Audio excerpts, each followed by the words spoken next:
At dinner in the restaurant, I accidentally noticed a pregnant woman with a familiar appearance. When I looked up at her face, my heart seemed to stop beating.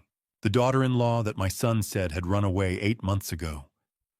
She saw me and immediately ran away, but when I followed to ask for the truth, I received an answer I couldn't believe. That answer exposed the truth I had been blind to for the past 8 months. Before I reveal the truth that shattered my world, please hit like, subscribe, and comment, where are you watching from today? Wherever you are, please take care of your health. Note: this is a fictional story crafted to explore betrayal and survival. The message carries genuine significance. Now let's continue. The pen felt like a lead weight in my hand, and for a second, the $2.3 million contract on the table blurred into a smear of black ink and expensive paper.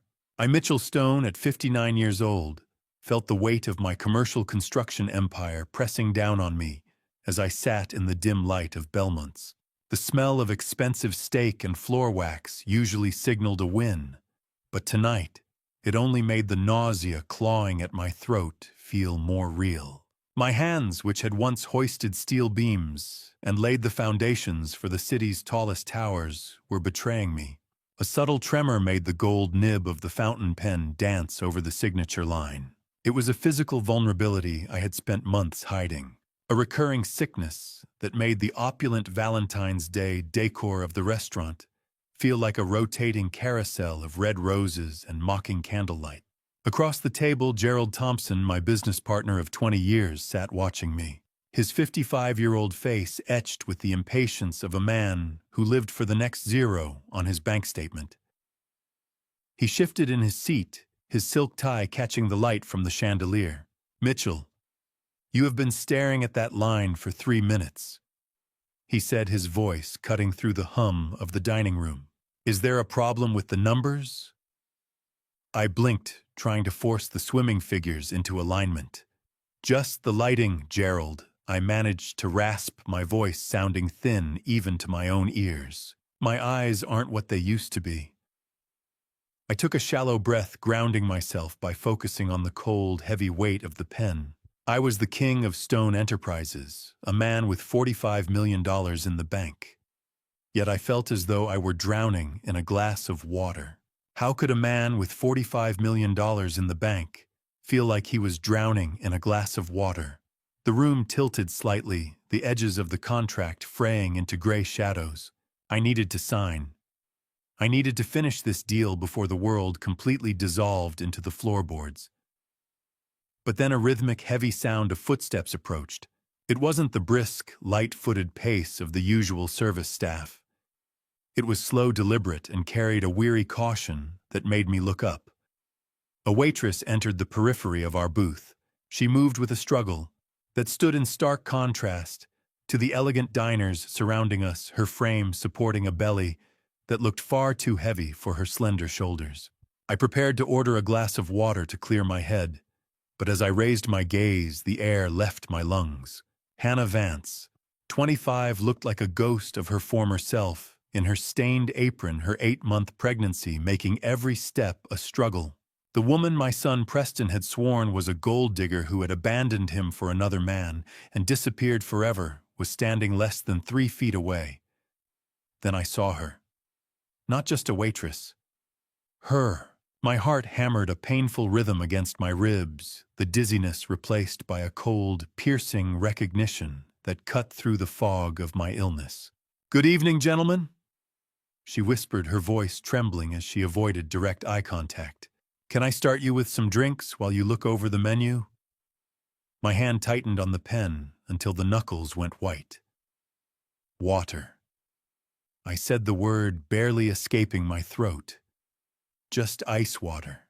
The woman my son swore had left us for another man stood there 8 months pregnant and trembling, carrying a tray of water in a restaurant I owned half of. The glass of water she placed on the table trembled, sending ripples through my reflection that matched the frantic hammering in my chest. I sat paralyzed, my hand still clutching the gold fountain pen over a contract that suddenly felt like a piece of scrap paper. Hannah Vance stood there, the woman who had once been the bright, sharp-witted light of our family gatherings, now reduced to a ghost in a stained apron. Despite her obvious fear of being seen, she was the one who had approached the table, and as I looked into her hollow eyes, I realized she was either so blinded by exhaustion that she hadn't recognized me until she was inches away, or she was desperate for help she couldn't ask for aloud. My son Preston had spent months painting her as a villain who had fled to Europe with a lover, yet here she was, 8 months pregnant and serving salads to the very men who had supposedly been her victims. Gerald continued to drone on about interest rates and equity splits, his voice a distant hum that I completely ignored. He was oblivious to the fact that the runaway daughter-in-law he'd heard so much about was standing 3 inches from his elbow. I stared at her, searching for the vibrant woman who used to help me navigate the complexities of Stone Enterprises audits with effortless grace. Now her eyes were rimmed with a deep, bruised fatigue that no amount of sleep could fix. Hannah, I whispered the name, feeling heavy and strange on my tongue. Is that really you? Her gaze flicked to mine for a fraction of a second, filled with a mixture of raw terror and a pleading silence that broke my heart. I'm just the server, sir. She stammered, her voice a thin, reedy version of the one I remembered. Please, I'll get your salads right away. Now you have to understand, I spent 30 years building Stone Enterprises on the foundation of never walking away from a deal. But at that moment, the money felt like ash. I watched as her hands shook so violently that a silver fork clattered to the floor, the sharp ring of metal on marble drawing glares from the nearby socialites. She didn't even try to pick it up. She turned and began to hurry toward the swinging double doors of the kitchen, her heavy pregnancy making her gait uneven and visibly painful. The sight of her struggling, her pale knuckles white against the tray, sent a surge of protective rage through me that cleared the last of my dizziness. Mitchell, for God's sake, you look like you've seen a ghost. Gerald snapped, finally noticing my shattered composure. Are you having another one of your spells? We need to sign this, Mitchell. Look at the numbers. I looked at the $2.3 million deal and then at the kitchen doors where Hannah had vanished. She was a wounded bird, trying to fly in a hurricane of crystal chandeliers and judgmental whispers. I think I have seen a ghost, Gerald. I said, my voice vibrating with a sudden lethal clarity. Stay here. Don't follow me. I stood up physically, shoving the massive contract aside with a force that sent it sliding toward the edge of the table. I ignored Gerald's protests and the manager's startled cry of Mr. Stone as I broke the sacred boundary of the dining room. I pushed through the kitchen doors, the smell of expensive perfume replaced by a blast of humid heat, determined to catch the woman my son had left for dead. The swinging doors hit the wall with a bang, trading the refined scent of lilies and expensive wine for a wall of humid heat and the stinging stench of industrial degreaser. I stepped into the belly of the beast, my expensive Italian loafers slick on the tile floor, as I ignored the startled looks of the prep line and the hiss of steam from an industrial dishwasher.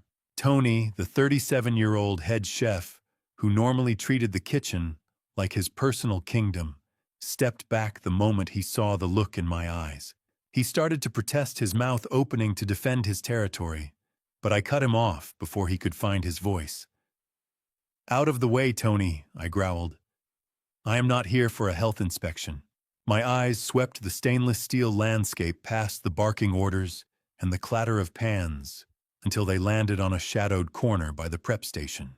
Hannah stood there, hunched over her face, buried in her trembling hands. The sheer physical toll of this environment was staggering to witness. A woman in her 8th month of pregnancy standing for hours on slick floors while the stoves roared like furnaces. She had chosen the most high-society restaurant in the city to vanish into a brilliant, desperate gamble that she could hide right under my son's nose. Hannah, look at me, I said, my voice softening as I reached her. This ends right now. She flinched, as if I had struck her. her eyes darting around the kitchen with the frantic intensity of a trapped bird. She grabbed my arm and pulled me toward a dim, narrow hallway near the dry storage. The smell of burnt garlic and heavy grease clung to the air in the confined space. How do you tell a woman who is terrified of your own son that she is safe with you? I was the man who raised the monster she was running from. I looked at her fingers digging into my suit jacket, her grip fueled by pure, raw adrenaline. I saw it then. Not just fear. A total marrow-deep conviction that my son was the villain of her story. Preston said you left him for another man. I whispered the words, feeling like poison in my mouth. He told the family you were gone, Hannah. He said you took everything. She let out a frantic, breathy rasp that was half sob, half laugh. He'll take him, Mitchell. If he finds out about the baby, he'll take him, and I'll never see him again. Her voice was a ragged whisper against the backdrop of the kitchen's roar. She revealed that Preston hadn't just chased her away. He had actively threatened to have her declared mentally unfit, so he could take the child solely to secure the Stone inheritance line. My own son had weaponized the very family legacy I had spent my life building. I stood frozen, the cold, slick feeling of a stainless steel counter under my hand, the only thing keeping me upright as the foundation of my world collapsed. He didn't want a family. He wanted a bargaining chip. Please, if you ever loved me like a daughter, don't let him know I'm alive.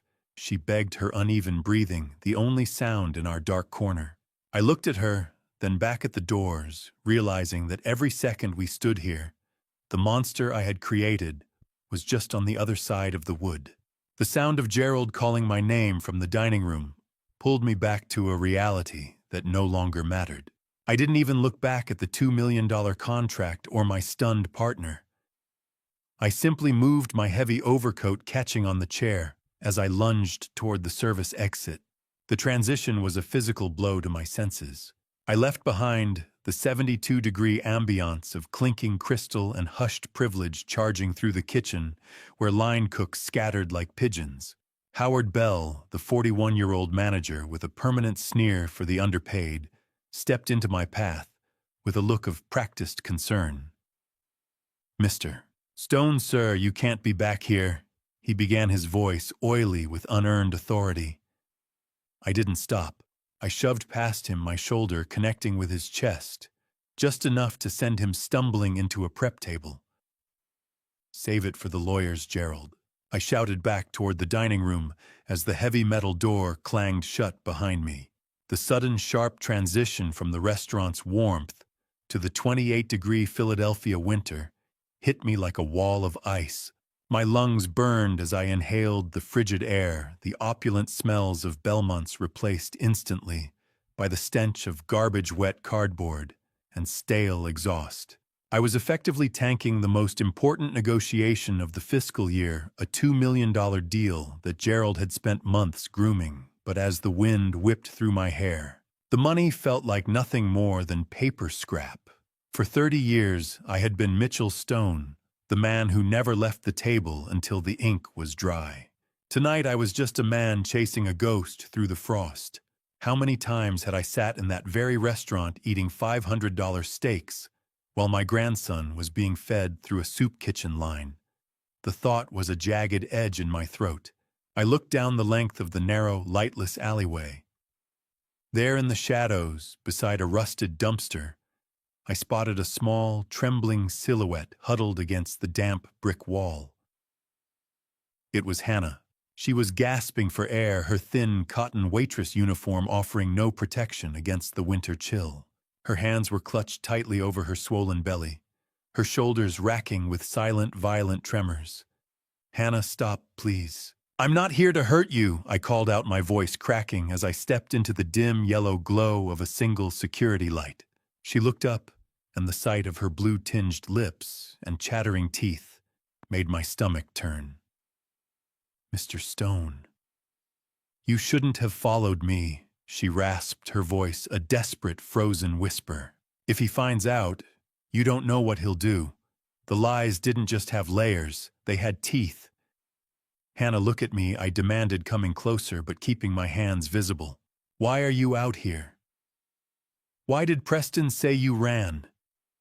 She let out a hollow, bitter sob that sounded like breaking glass. He didn't just chase me away, Mitchell. He told the owners here, he told Howard, that I was a thief. He said I stole from the family. He wanted me to be watched even here. He wanted me to have nowhere to go. I felt a surge of lethal indignation. I pulled my own heavy wool coat off to wrap around her, but she flinched away with a sharp, instinctive jerk. Her eyes were wide with a terror so profound it suggested my son's cruelty went far beyond a few mean words. The look in Hannah's eyes wasn't just fear. It was the hollow, haunted expression of someone who had been methodically dismantled by the person they trusted most. As the winter wind bit into my face, she began to dismantle the lies my son Preston had used to poison my mind. Hannah's voice was a jagged, breaking sound, as she finally admitted the psychological warfare that had turned my home into a domestic prison. It wasn't just the words, though his labels of worthless and gold digger had cut deep enough while she was working 60-hour weeks as a freelance accountant to pay for their mortgage. The real horror began with the gaslighting. She described how Brooke Sterling hadn't just appeared after Hannah left. Brooke was already there, moved into their guest room months prior, under the guise of being a business consultant. Mitchell, he didn't just hit me. She rasped, her chattering teeth sounding like dry bones. He made me feel like I didn't exist in my own home.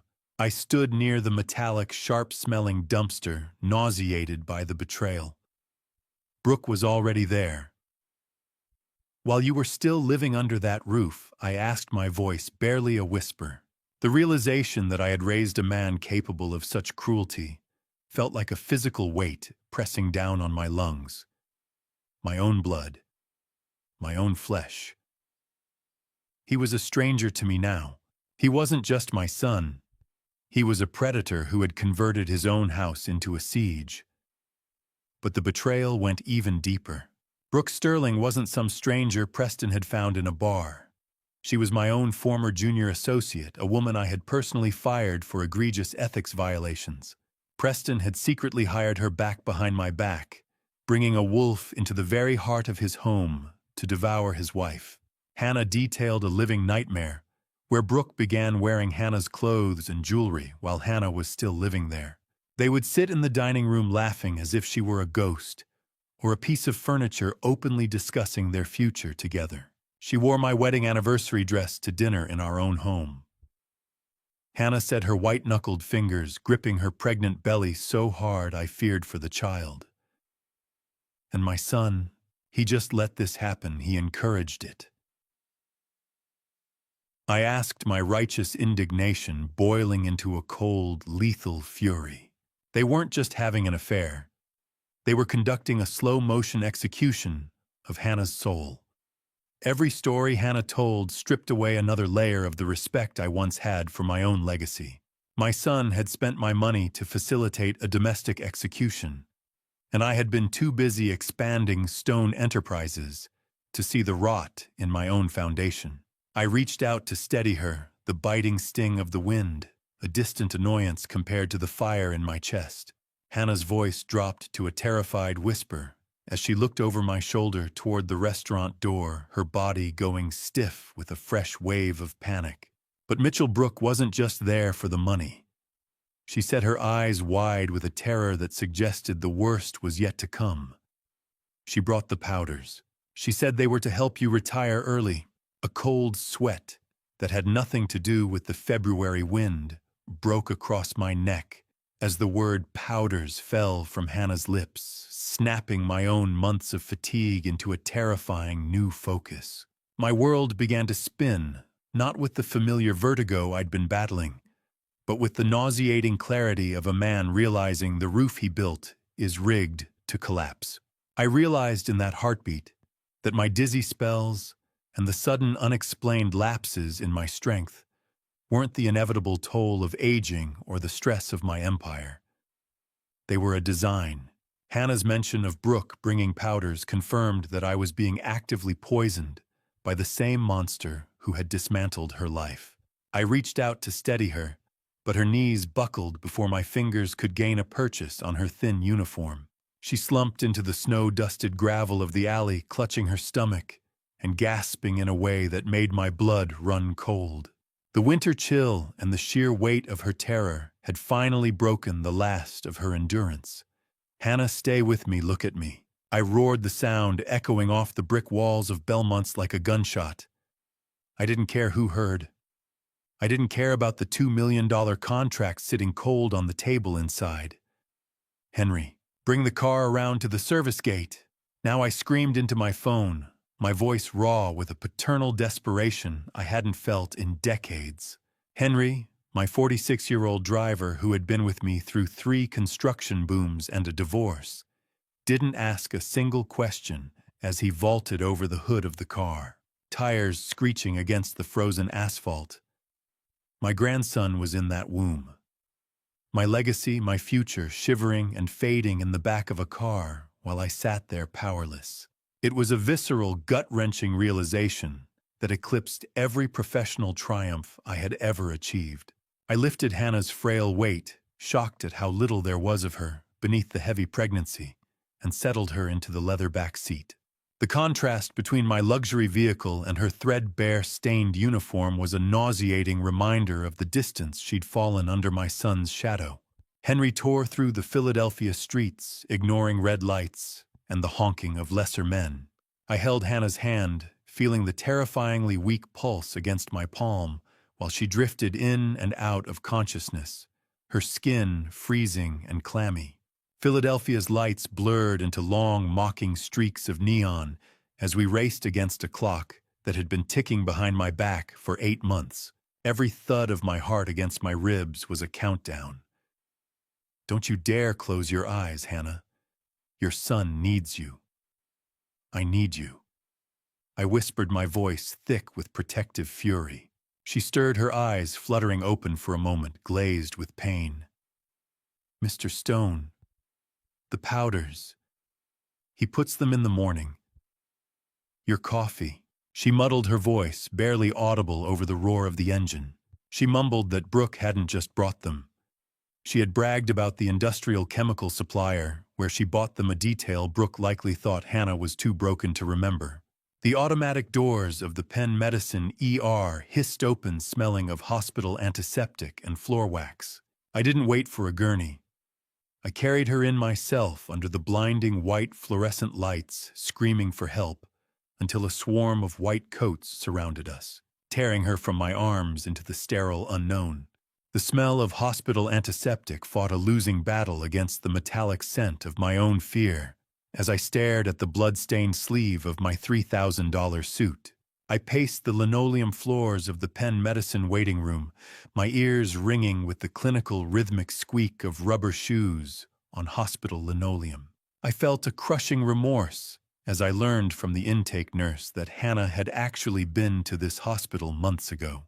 She had fled before being seen because she spotted one of Preston's business associates in the lobby, a detail that made me realize she had been living like a fugitive in my own city, while I was busy closing multi-million-dollar construction deals.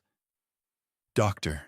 Catherine Mills, a 53-year-old OB-GYN, with eyes that had seen too much sorrow and not enough justice, stepped into the light of the waiting room. Is he okay?" I asked, my voice cracking like a dry timber. She exhaled, her expression softening just enough to let me breathe. "He's a fighter, Mr. Stone, but his mother is running on empty. She's suffering from extreme dehydration, stage 1 anemia, and severe exhaustion.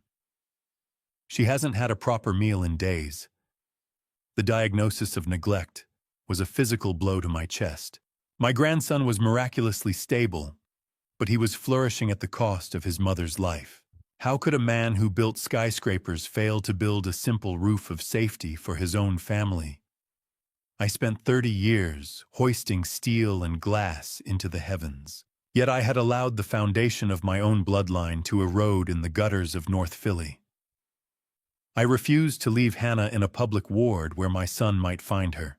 Using my influence, I had her discharged under a pseudonym and signaled Henry to bring the car around. "We're using the service elevator," Henry whispered, as we moved her through the hospital's bowels. No one sees her enter. The drive to the city center was a blur of neon and guilt. I took her to the Regency, to the presidential suite that usually hosted foreign dignitaries and tech moguls. The hotel bill was $5,000 a night. It felt cheap compared to her life. I had the entire floor put on a maintenance lockout, effectively making Hannah a ghost within the city's most famous hotel. I watched as she slept in the soft, high-thread count sheets. The dry, recycled air of the suite hummed in the background. Her pale face finally lost its mask of terror. In the luxury of the deep pillows, her breathing evening out in the silence of the city at 2 a.m. from the 40th floor. "You're safe now, Hannah," I promised, adjusting the heavy silk duvet. "I promise." I sat in a velvet armchair, the scratchy feeling of blood drying on my wool sleeve a constant reminder of the night's cost. I felt a cold, emerging rage. I wasn't just tired anymore.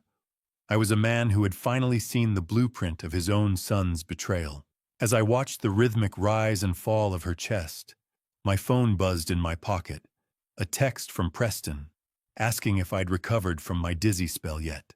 He was mocking me, checking the status of his slow-motion execution, while I held the wreckage of his victims in my hands.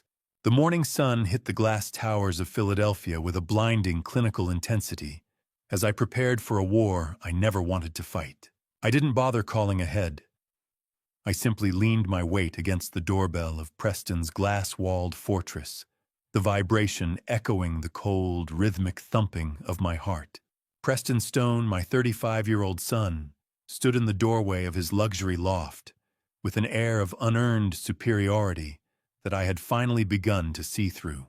He was wearing a designer silk robe and holding a steaming cup of espresso, looking more inconvenienced than concerned by my presence. "Dad, what are you doing here?" he asked, his voice smooth and patronizing. "You look terrible. Did you have another one of your episodes?" "You're pale, Mitchell. Maybe you should be at home with a nurse instead of wandering the city." It was the same gaslighting I had endured for months, his subtle references to my dizzy spells, designed to make me feel senile and incompetent. "I'm here to find out when exactly your soul became as hollow as this apartment, Preston," I said, pushing past him into the living area. The place was a monument to sterile wealth, all white marble and floor-to-ceiling windows, yet it felt devoid of any real humanity. I noticed 2 coffee cups on the kitchen island and a pair of discarded silk heels near the sofa. The smell of expensive, bitter espresso hung heavy in the air, a scent that normally I enjoyed, but now made my stomach churn with the memory of Hannah's revelation about the powders. How do you look at the person you raised and realize you're staring into the eyes of a predator? I had built a construction empire based on solid foundations, but the man I called my son was built on shifting sand and stolen lives. Brooke Sterling, 32, lounged on the sofa in a silk robe that I knew belonged to Hannah, her cold eyes showing no remorse as she acknowledged me with a thin, mocking smile. "Good morning, Mr. Stone," she said, her voice dripping with artificial sweetness. "It's lovely to see you're still upright." I looked at her and saw the junior associate I had personally fired for forging expense reports, the same woman Preston had secretly brought into his home to replace his wife. She was wearing Hannah's robe, sipping from Hannah's cup, living Hannah's life. The soft, mocking rustle of the silk as she crossed her legs was like a physical slap to my face. "Where is she, Preston? Where is my daughter-in-law?" I demanded, my hand gripping the cold, smooth edge of the marble island to steady the tremor in my fingers. Preston exchanged a look of silent conspiratorial amusement with Brooke before turning back to me. He leaned back against the counter, a smug grin touching his lips as he reached for a manila envelope. "I didn't want to tell you, Dad, because of your fragile health. But your precious Hannah didn't just leave. She robbed us blind before she ran. He slid the envelope across the marble toward me with a flourish. I found the proof. She's been siphoning funds from Stone Enterprises for months. My own son was looking me in the eye, handing me a forged document of his own crimes, and expecting me to be too weak to see the lie. The paternal loyalty I had carried for 35 years died in that room, replaced by a cold, calculating fury that he wouldn't understand until it was too late. I didn't reach for the envelope. Instead, I let out a low, dry chuckle that seemed to rattle the very floor-to-ceiling windows of my son's glass palace. It was the laughter of a man who had finally seen the punchline of a very dark joke. Preston's smug grin faltered, his eyes darting to Brooke, as if checking the script they had so carefully rehearsed. If Hannah truly robbed Stone Enterprises blind, Preston, then you are a far more incompetent vice president than I ever feared, I said, my voice cutting through the metallic, ozone-like smell of cold fury in the room. You're telling me that a freelance accountant managed to siphon millions from under your nose. By your own logic, you failed to protect the firm's assets. Consider yourself terminated for gross negligence, effective immediately. The satisfaction on his face curdled into a mask of confusion. He hadn't expected me to accept the theft as a premise to destroy his career. I watched Brooke's confidence flicker, her eyes scanning the exits as she realized I wasn't buying the performance. You think a manila envelope full of lies is going to distract me from what I saw in your eyes? I asked, leaning into his space. Dad, you're not well. Preston stammered, trying to regain his footing. You're being paranoid. The dizziness is clouding your judgment. You need to go home and lie down before you do something you regret. Do you know how it feels to watch your own creation turn its teeth toward you? It's a silence that screams a realization that the person you gave everything to is simply waiting for you to rot. I pulled out my phone, the sharp mechanical click of the smartphone screen sounding like a cocked pistol in the quiet loft. With a few deliberate taps, I sent a pre-drafted authorization to my CFO. I've just frozen your corporate accounts and suspended your trust disbursements, Preston. You have 24 hours to produce real proof of Hannah's theft. Not these amateur forgeries, or you'll find yourself as penniless as the woman you threw away. I've spent 30 years building an empire, and I won't let you turn it into a playground for a mistress and a coward. The trust was gone. The sun was gone. Only the construction remained. Preston's mask finally shattered. His face contorted, neck veins bulging like thick cables as he lunged toward the kitchen island. You can't do this, he screamed, his voice cracking with a high-pitched, unadulterated rage. That money is mine by right. It's my legacy, not hers. I didn't flinch. I turned my back on him, walking toward the heavy oak door. Brooke remained silent, a calculating viper already weighing the value of a man with no bank account. I didn't care. The air in the loft was thick with the stench of his entitlement, and I needed to be gone before I choked on it. I reached the handle, my hand steady despite the adrenaline roaring through my system. I had finally severed the tie. As I stepped into the hallway, I heard him throw the espresso cup against the wall. I closed the door on his screams, a heavy thud that felt like the final brick in a tomb. But his final words echoed through the wood, a chilling promise that vibrated in the hallway like a curse. Check your pulse, old man. You're already a ghost. You won't live long enough to see me lose a dime. Preston's parting threat about being a ghost followed me into the elevator, vibrating in the marrow of my bones as I scrubbed at the invisible stain of his words. I stood in the mirrored silence of the lift, watching my own reflection.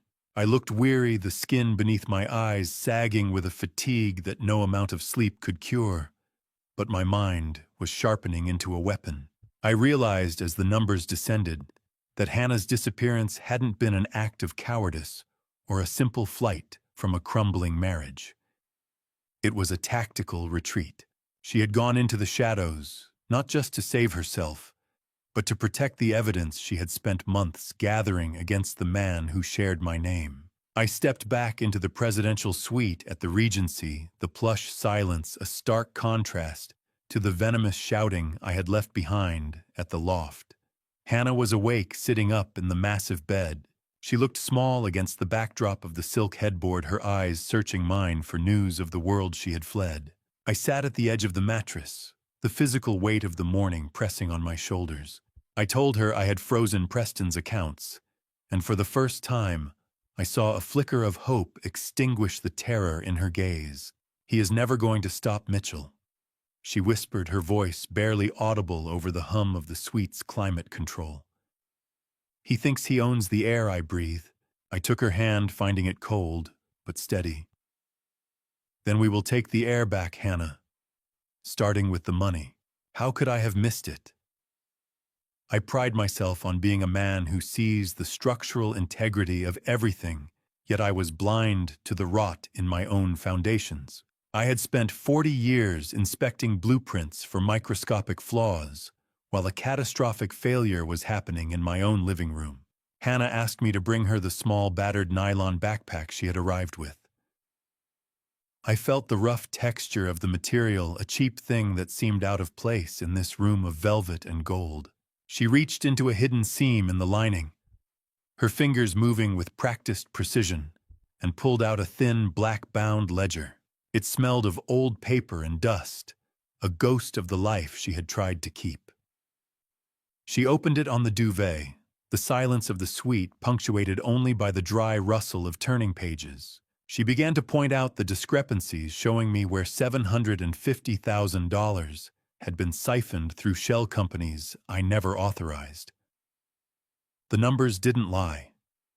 My son did. 750,000, I repeated the figure, tasting like ash. He didn't just steal from the company, Hannah. He stole from your future. I realized then that my daughter-in-law had been my silent guardian long before she became a fugitive. As I turned the final page, my heart gave a sickening lurch. The ledger was filled with sharp, jagged handwriting in the margins, notes written by Brooke Sterling. She was the architect of the embezzlement long before she ever moved into the house, but it was the folded piece of paper tucked at the very back that stopped my breath. I pulled it out, my fingers trembling. It was a receipt for a chemical supply warehouse with Brooke's signature, dated the week before my episodes began. The ghost Preston spoke of was finally taking a physical form. The small slip of paper in my hand felt heavier than any steel beam I'd ever hoisted. It was the physical proof that my son and his mistress weren't just waiting for me to die. They were helping the process along. I stared at the chemical warehouse receipt, my vision blurring at the edges. Hannah sat at the edge of the Regency's bed, her voice a hollow whisper, as she finally unburdened herself of the secret that had nearly killed her. She explained the night she had retreated to the shadows of the kitchen, overhearing Preston and Brooke. She described seeing Brooke hand my son a small vial of white powder, claiming with a chilling clinicality that it would mimic the natural decline of an aging heart without leaving a trace. Hannah revealed that she didn't just see the powder. She had actually attempted to swap the original vial for powdered sugar, once hoping to buy time. But Brooke was too sharp. She noticed the texture was wrong within hours, and that discovery had triggered the final, terrifying confrontation that forced Hannah to flee for her life. "Mitchell, they called it the inheritance accelerator," she whispered, her eyes fixed on the floor. "They laughed about it while they brewed your tea."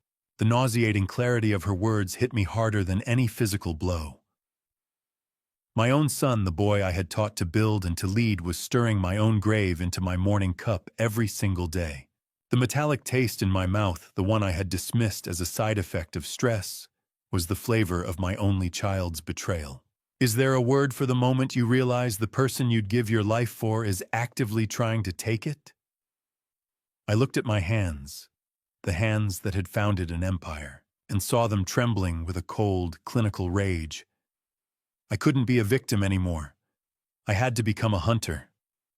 I contacted Dr. Alan Fisher, a 58-year-old toxicologist with a clinical detachment that hid a fierce loyalty and met him at the side entrance of his private lab. I drove myself across the city, avoiding Henry, to ensure my movements left no footprint. The muffled, echoing silence of the empty lab was a sanctuary as Alan prepared the equipment. "Mitchell, you look gray," he said, his voice grave. "If what you suspect is true, we don't have much time." I didn't offer an explanation. I simply rolled up my sleeve. The sharp, stinging scent of rubbing alcohol filled the air, followed by the cold, biting pressure of the tourniquet. The needle didn't hurt. The truth did. As the needle entered my vein, I felt a strange sense of empowerment. I was gathering the ammunition I needed to dismantle their glass-walled fortress. The dark, sluggish blood began to fill the vial, a physical manifestation of the poison that had been clouding my judgment and sapping my strength. I watched the liquid rise, focused on the mission ahead. Alan paused, his brow furrowing as he noticed dark, ugly bruising along my forearm marks I couldn't explain. He traced them with a gloved finger, a sign that the toxins were already causing internal damage. "Doctor." Fisher looked at the dark, sluggish blood filling the vial and whispered, "Mitchell, if this is what I think it is, you shouldn't even be standing." I didn't answer him. I couldn't. I just stood there, a dying man, finally finding the strength to finish a war he never wanted. The ghost of Alan's warning stayed in the passenger seat. With me, a cold passenger that made every breath feel like a borrowed gift I was forced to fight for. I left the private lab behind my arm, still throbbing where the needle had drawn out my dark, sluggish blood. As I drove toward Old City, a sickening pattern began to emerge in my mind. I realized that my most debilitating dizzy spells were never random. They were meticulously timed, always striking just hours before a major company board meeting. While I was collapsed in my study, gasping for air, Preston was standing in the boardroom as my proxy, authorizing the very shell company transfers that had drained my legacy. I arrived at a nondescript office far from the polished glass and steel of Stone Enterprises.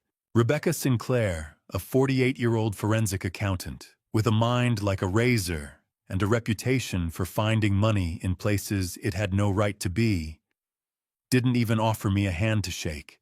She pointed to a chair, her eyes already scanning the ledger Hannah had saved.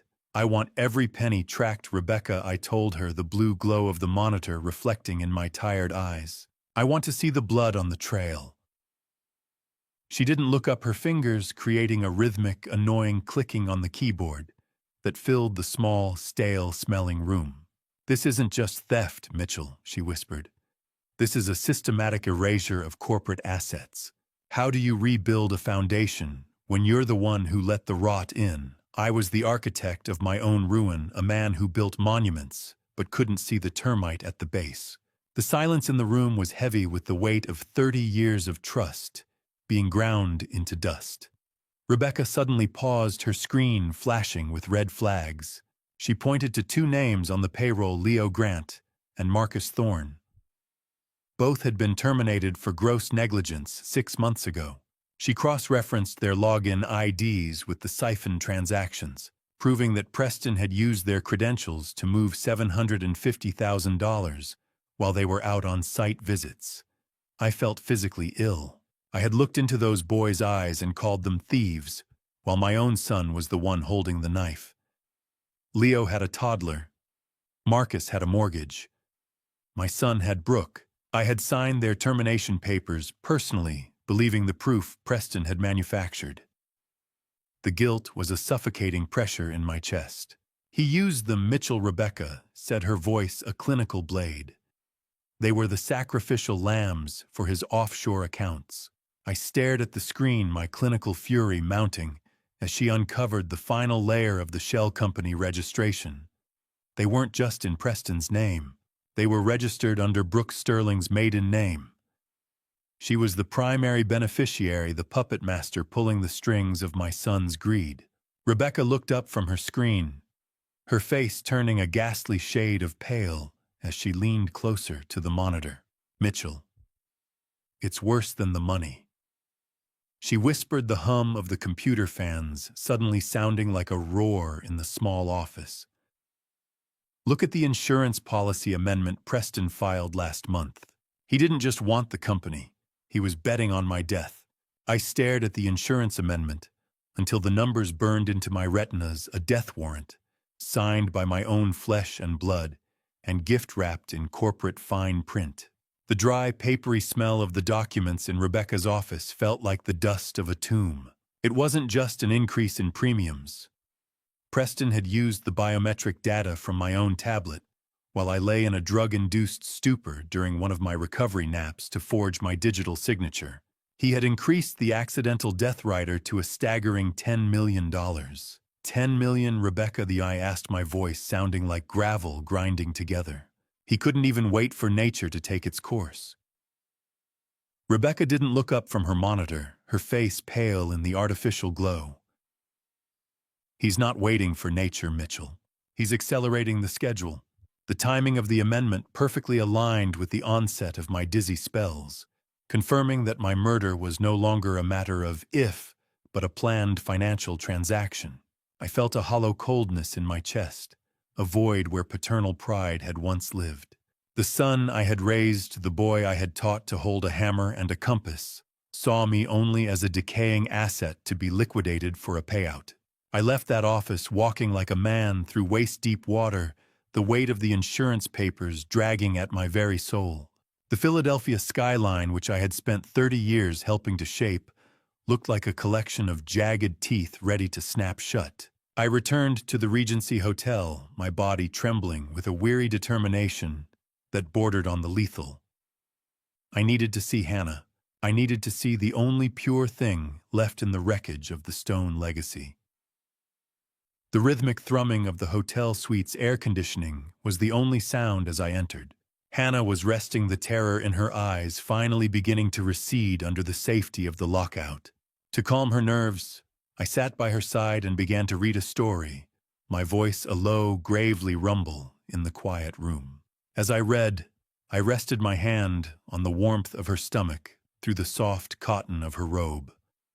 Suddenly, a sharp electric jolt struck my palm. I froze, my breath catching in my throat. Did you feel that? Hannah whispered, a small, genuine smile breaking through her exhaustion. He's awake. It was the first time I had felt my grandson move a sudden heel against my palm that felt more solid than any skyscraper foundation I had ever poured. Hello there, Owen. I murmured the name, feeling like a sacred oath on my tongue. Your grandpa isn't going anywhere. I promise you that. How can something so small, a tiny heel against a palm, overturn a lifetime of corporate cynicism? In that moment, my desire for survival shifted. It was no longer about self-preservation or spite. It was a holy war. I realized that Owen's kicks were strongest when I spoke, the boy already recognizing the voice of the man who would stand between him and the monster I had sired. As I looked at Hannah's peaceful face, I knew I couldn't just play defense anymore. It was time to let the arsenic do its work, or at least make Preston think it was. I had to become the ghost he already thought I was. The shrill ring of my phone cut through the heavy, artificial silence of the house, pulling me away from a moment of hollow contemplation. I gripped the edge of my mahogany desk as Dr. Fisher's voice crackled through the line, each syllable acting like a sledgehammer against the last remnants of my denial. It is arsenic, Mitchell Allen, said, his clinical tone failing to hide the underlying tremor of alarm. A high-purity industrial grade. Whoever is doing this knows exactly how to keep you just on the edge of death without crossing the line too soon. He explained that the small repeated doses over the last 6 months were responsible for the dizziness and the internal spells that had made me feel like a failing machine. I sat in my study, staring at my own gray, sunken face in the polished wood of the desk. I discovered that the fortified tea Preston had been bringing me every morning wasn't just laced with poison. It was infused with a specific sedative designed to cloud my judgment, making me more susceptible to his financial suggestions. The betrayal was complete. Then they have made a mistake, Alan. I replied, my voice a cold, dispassionate rasp. They left me enough life to bury them. There was no more grief in me, only the clinical necessity of a counterattack. I had to be a ghost before I could be a judge. I was the architect of a building that had been rigged with explosives, but I was the only one who knew where the detonator was hidden. I began the secret medical protocol. Alan had provided a series of chelating agents to flush the rot from my system. I spent the afternoon clearing out my medicine cabinet, hiding the antidote inside my daily vitamin bottles. The first detox pill had a bitter, chalky taste that I welcomed like a benediction. Every time I took my medicine in front of the household staff, or my son, I would actually be healing while they watched me fade. How much does a soul cost? Apparently for Preston, it was the price of a $10 million insurance rider. I stood before the hallway mirror practicing the stumble of a dying man and the slight slur of a tongue losing its grip on speech. I leaned into the performance, letting my shoulders slump and my eyes wander. I had to lure Preston into a final arrogant blunder by becoming exactly what he expected. I realized that by acting sicker than I truly was, I could force him to accelerate his crimes. He was greedy, and greed makes men sloppy when they think the finish line is in sight.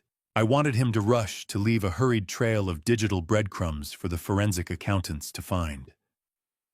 I wanted him to think he was winning.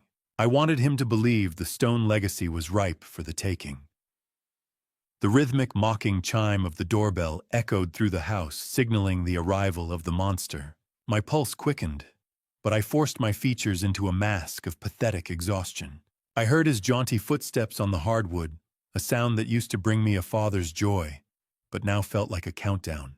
I slumped into my armchair in the study, letting my jaw go slightly slack and my hand tremble against the armrest as I prepared to welcome my only child into the room for our daily ritual of slow-motion murder. I let my arm hang limp over the side of the wingback chair, tracking the sound of Preston's footsteps as they crossed the hardwood. Each step a rhythmic reminder of the predator I had welcomed into my home. The sound of his jaunty gait used to bring me a father's simple joy, but today it felt like a countdown toward a confrontation I was finally ready to win. I kept my jaw slack and my eyes partially lidded, feigning the heavy lethargy of a man whose central nervous system was slowly being extinguished. As he entered the study, I noticed he wasn't just bringing me a tray. He was carrying a small cardboard box. Through my lashes, I watched him stop at the far wall and calmly remove the framed photograph of my late wife and me at the Stone Enterprises groundbreaking ceremony. He placed it face down in the box with a clinical silence that chilled me more than the poison ever could. He was literally erasing my presence from the room while I was still drawing breath inside it. "You look tired today," Dad Preston said, his voice a smooth, practiced imitation of concern. "Have you been taking your supplements?" I let out a thin, shaky rasp, the sound of a hollowed-out man. "Everything feels so heavy, Preston," I whispered. "Like my blood is turning to lead." He offered me a thin smile that didn't reach his eyes and set the tray down on the mahogany table. I heard the delicate, mocking clink of the porcelain cups. The bitter, earthy scent of the poisoned Earl Grey rose from the steam, a fragrance that now signaled death instead of comfort. He pushed the cup with the chipped rim toward me, the one Hannah had warned me about. Did he ever really love me? Or was I just a project to be completed? A structure to be demolished for the lot value? I watched the small white ring left by the cup on the polished wood, a permanent stain on my history. Preston turned toward the floor-to-ceiling windows, murmuring about a draft and reaching to close the heavy latch. It was the moment I had rehearsed in my mind 1,000 times. I moved with a silent, desperate speed that defied my supposed frailty, swapping our cups in a blurred motion that made my heart hammer against my ribs like a trapped bird. The heavy, humid weight of the silence after the swap was suffocating.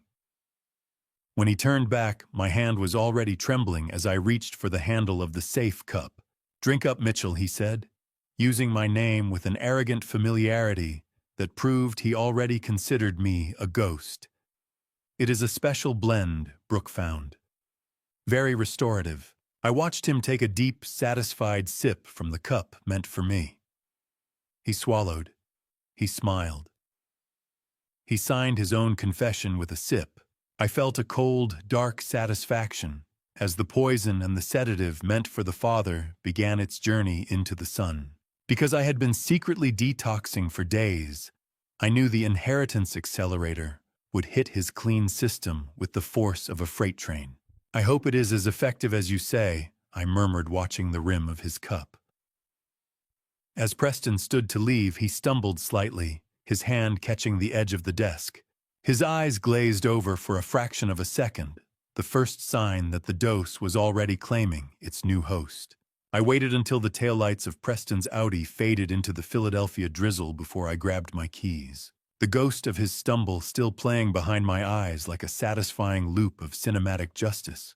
The arsenic and sedative meant for me were now pulsing through his own veins, a poetic irony that gave me a grim surge of energy despite my own weary frame. I drove through the slick streets of the city, my hands steady on the wheel for the first time in months. I headed to a subterranean parking garage near Independence Hall, a cold concrete cavern where the air was thick with the scent of damp pavement and lingering exhaust. Mark Sullivan, a 50-year-old private investigator, with the weathered skin of a man who lived in the city's shadows and a silence that I had paid for in six-figure retainers, stood by the driver's side door of a nondescript black sedan. He didn't offer a greeting, which I appreciated. We were well beyond the pleasantries of polite society. I realized as he reached for a tablet that Brooke Sterling hadn't just been sloppy. She had been arrogant. She had used a stolen ID belonging to Marcus Thorne, one of the junior employees Preston had framed to make her purchases. She believed she was burying the trail, but in her greed, she had only ensured that the person buying the poison left a digital signature that didn't match the face on the security cameras.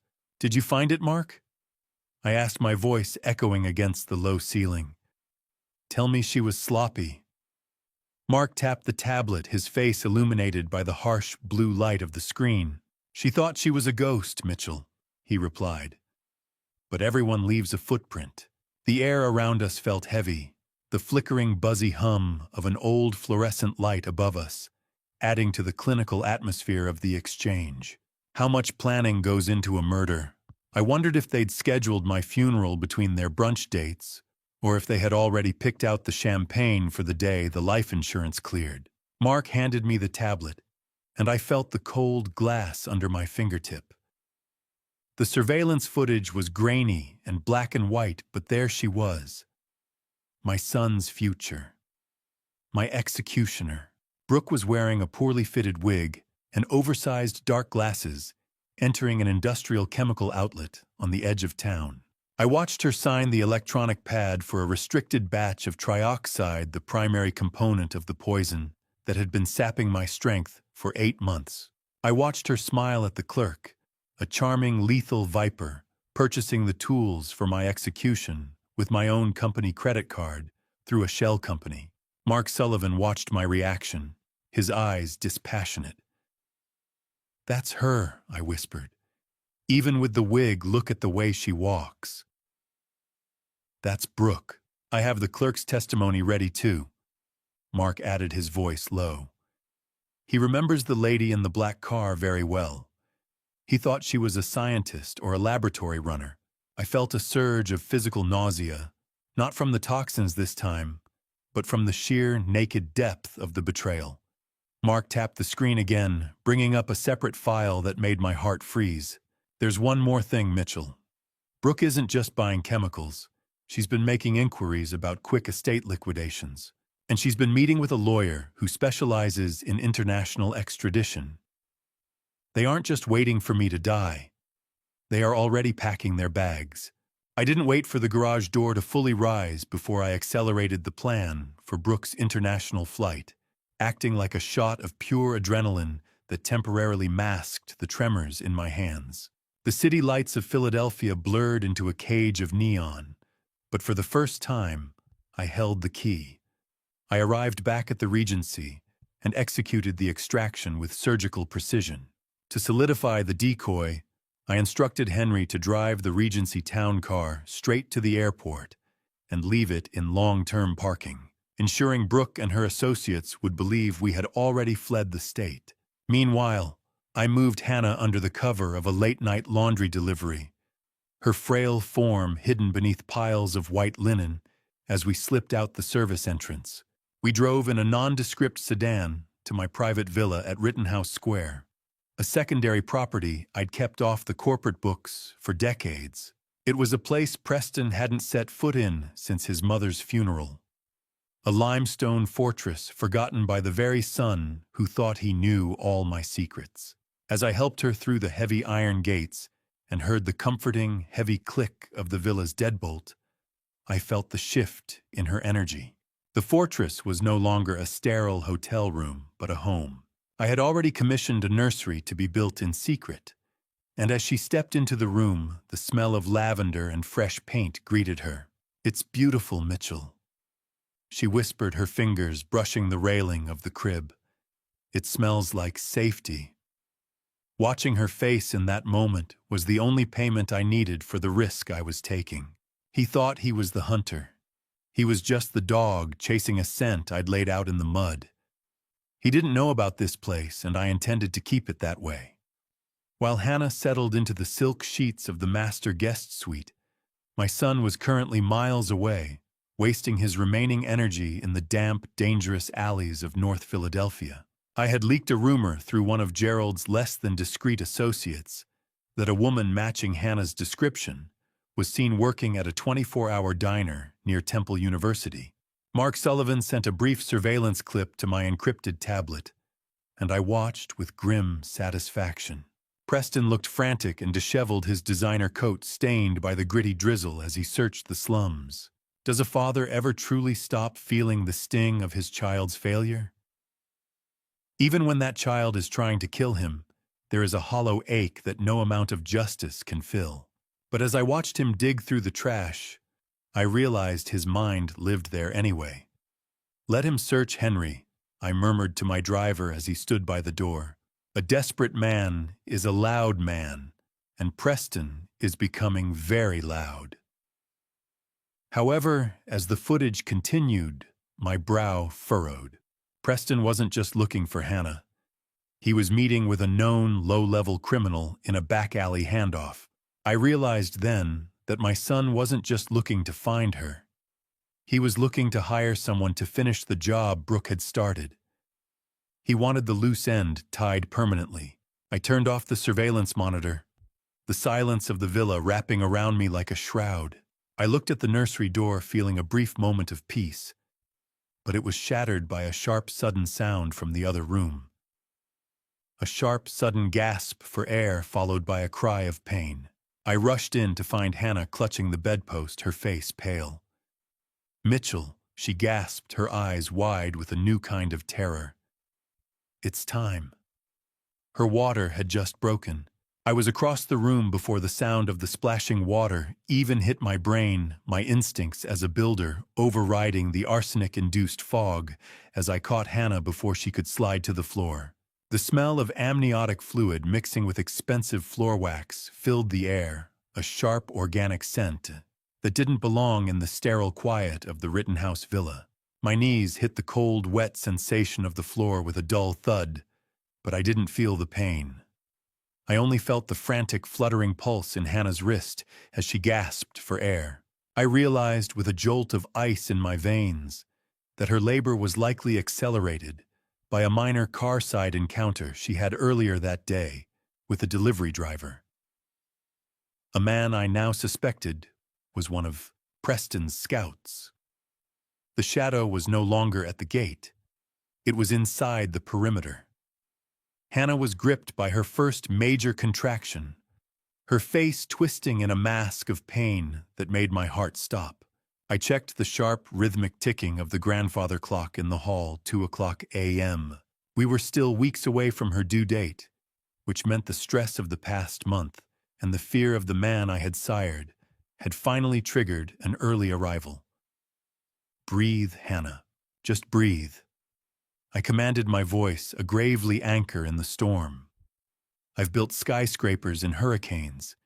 We can handle a baby in the rain. I struggled to keep my own hands from shaking as I guided her to the velvet sofa. How do you protect a new life when the world is actively trying to extinguish your own? I was a dying man, trying to be a midwife in a house that was quickly becoming a cage. Before I explain what that hidden hospital bag truly means for our escape, are you still with me? Comment A. If you think we should run now, or B. If we should wait for the contractions to move closer, and tell me why in 5 words. Please note what follows contains recreated details for narrative purposes. If that is not for you, you are free to stop here. I made the call to Henry using an encrypted line giving him the code for the secondary garage exit. Henry, the back lane. Now. And turn off the headlamps, I whispered into the phone, my eyes darting toward the iron gates visible through the dark windows. While he moved, I gathered the hospital bag we'd hidden in the nursery, my mind racing through the logistics of the private access agreement I'd made with Penn Medicine. Every groan from Hannah felt like a countdown. Mitchell, she whimpered, her fingers bruising my forearm. If Preston finds us at the hospital, he won't let us leave. The pain didn't just break her silence. It shattered my illusion of safety. As I helped Hannah toward the door, leaning her weight against my shoulder, I saw it. A faint, tiny red laser dot was dancing on the silk wallpaper of the nursery wall, moving with predatory grace. Preston's scout isn't just looking. They've already found the villa. I shoved Hannah into the shadows of the hallway as the small red light swept across the glass, realizing that the hospital run wasn't just a medical emergency anymore. It was an extraction from a kill zone. I didn't wait for a second sweep of that red eye. I hauled Hannah toward the heavy service door, my boots skidding on the stone as the car's engine roared to life in the darkened back lane. The sound of the heavy car door slamming and the screech of tires echoed through the villa as Henry made his move. I stayed low in the back seat, shielding Hannah's trembling body with mine as she breathed through a massive bone-rattling contraction. In reality, I had instructed Henry to leak our location to Preston's associate earlier that night on purpose. I needed to force a confrontation on my own timeline, while the police were already positioned, but the biological clock of the birth had accelerated everything into a frantic, dangerous blur.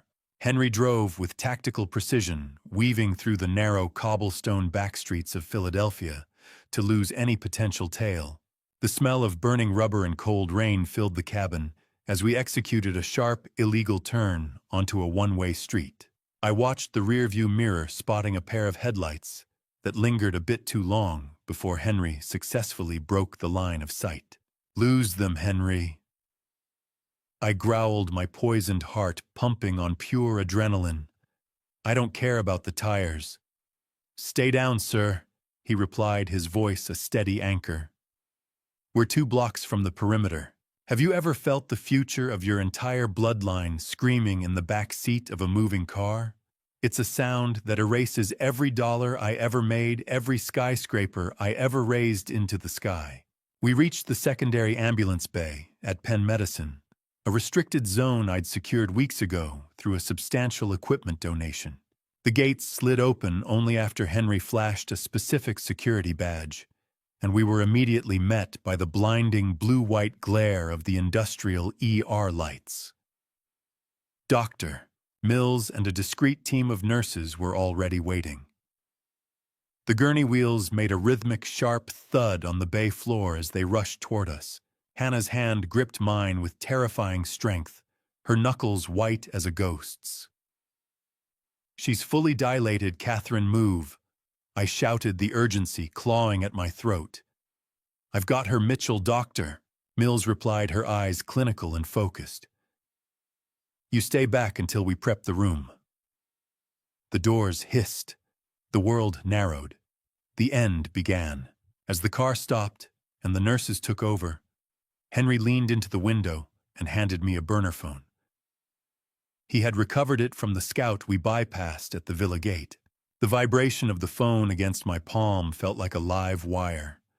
I checked the logs, my blood turning to ice. The last outgoing call wasn't to Preston. It was to Brooke Sterling. I realized in that moment that Brooke was making a move that my son didn't even know about, a separate agenda that turned the birth of my grandson into a target for a different kind of predator. I watched the gurney disappear into the bright, clinical light of the ward, the rhythmic beeping of monitors starting to echo from the hallway. I stood alone in the bay, the cold rain dripping from my coat, clutching the evidence of a betrayal that went deeper than I ever imagined. My son was a fool, but his mistress was a strategist, and she was already moving pieces on a board I hadn't fully mapped. The sterile, pressurized silence of the secure wing felt like a tomb, until a single, jagged cry ripped through the air, signaling the arrival of a life that my own son had tried to erase before it even began. I stood in the muffled silence of the waiting room, broken only by the distant rhythmic beep of a heart monitor that sounded like a countdown I was finally winning. I stood outside the delivery room door, my hand resting on the cool glass, feeling the vibration of Hannah's strength. Dr. Catherine Mills and her team worked with a frantic yet disciplined rhythm, their voices a low murmur of encouragement against the monitor's wet, mechanical thrum. I watched through the narrow pane as Hannah, pale and drenched in sweat, gave everything she had left to the world. It was the most honest, raw display of human construction I had ever witnessed, the building of a future out of pure pain and love. "One more, Hannah. Just one more for your son," Dr. Mills encouraged. "I can't. Mitchell. I can't." Hannah's voice was a ragged whisper that tore at my soul. I realized in that moment that Owen didn't resemble Preston at all.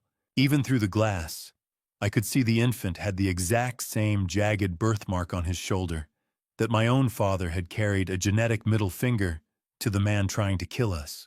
How could a man be worth $45 million and yet feel like he was finally receiving his first real paycheck in the form of a 6-pound infant at exactly 3:17 a.m.? The room erupted into the sounds of success, not the clinking of champagne glasses after a corporate raid, but the high, indignant wail of Owen Stone. Baby Owen Stone, just minutes old, and already a fighter, lay wrapped in a hospital blanket. His dark hair a messy crown of the family's future. Dr. Mills held up the tiny, purple-hued infant, and for a moment I forgot the arsenic in my blood and the burner phone in my pocket. They cleaned him quickly and wrapped him in a soft blue blanket, the nurses moving with a reverence that told me they knew this wasn't an ordinary birth. He wasn't a Stone legacy to be managed. He was a human being to be loved. When Dr. Mills finally beckoned me inside, my legs felt like they were made of water, but as she placed him in my arms, I felt a surge of physical vitality. The symptoms of the toxin, the lethargy, the dull ache in my joints vanished, momentarily replaced by an instinctual drive that overrode the poison. "He's 6 pounds, 3 ounces of absolute defiance," Mitchell Catherine said, her eyes smiling over her mask. I looked down at the soft velvet texture of Owen's skin against my rough, calloused hands.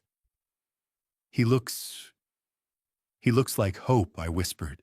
I looked down into Owen's dark, serious eyes and whispered a promise to keep him safe, but my words were cut short by the burner phone in my pocket, vibrating. I pulled it out the screen, illuminating my face with a cold, blue light.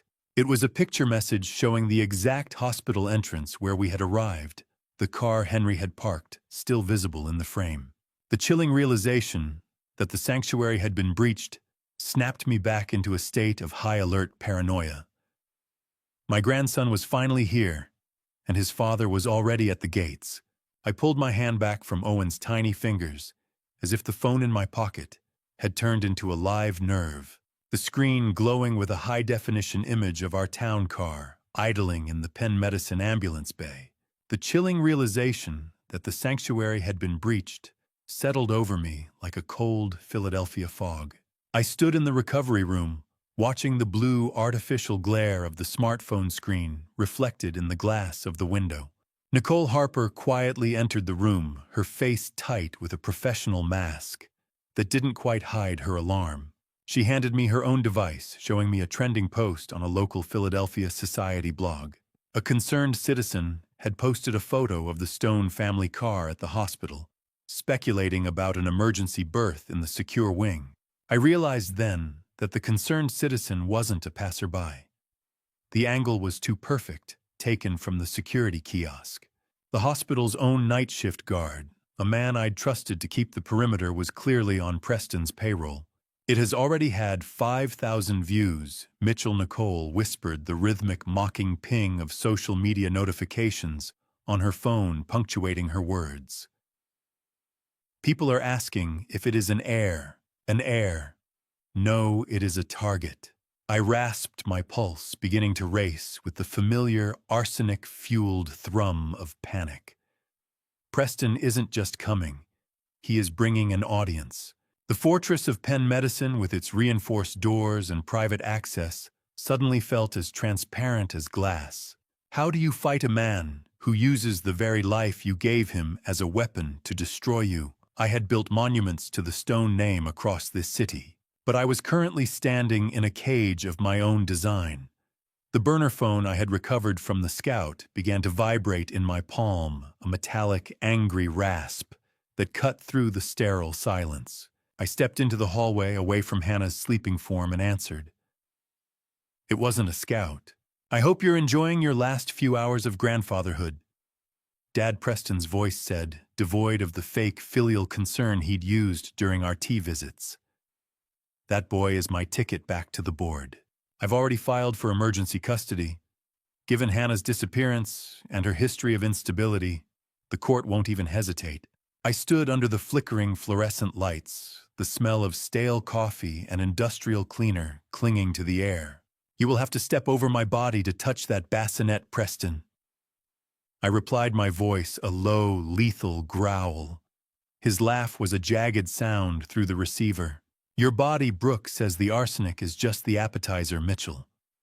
She actually has a copy of your preliminary blood work from Dr. Fisher's lab. Did you really think an old friend was more loyal than a new paycheck?" My blood turned to ice. Brooke had successfully infiltrated Fisher's lab, or intercepted the communication, and now they held the map to my physical decline. The hospital walls didn't smell like medicine anymore. They smelled like a trap. I realized then that the custody threat was only the first move in a much darker game. "By the way, Dad," Brooke says to tell Owen goodbye, "you're already a ghost." Remember, he hung up, leaving me in the echoing silence of the corridor.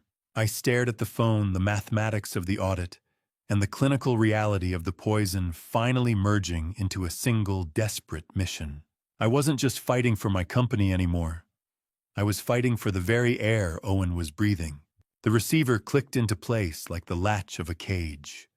Preston's threats still echoing in the sterile hallway as I turned my back on his darkness and looked toward the cold, undeniable light of the audit. I retreated to my study, the silence of the house now feeling like a fortress rather than a home. Before the final meeting, I had already executed a silent counterstrike. I secretly transferred 49% of my personal shares into an irrevocable trust for baby Owen. Even if Preston managed to claw his way to the top of Stone Enterprises, he would be eternally blocked by the inheritance of the very son he viewed as a mere bargaining chip. I sat at my desk, the blue hypnotic glow of the spreadsheet on the screen illuminating the wreckage of my trust. Rebecca Sinclair arrived shortly after carrying the final bound reports, with an expression as grim as a tombstone.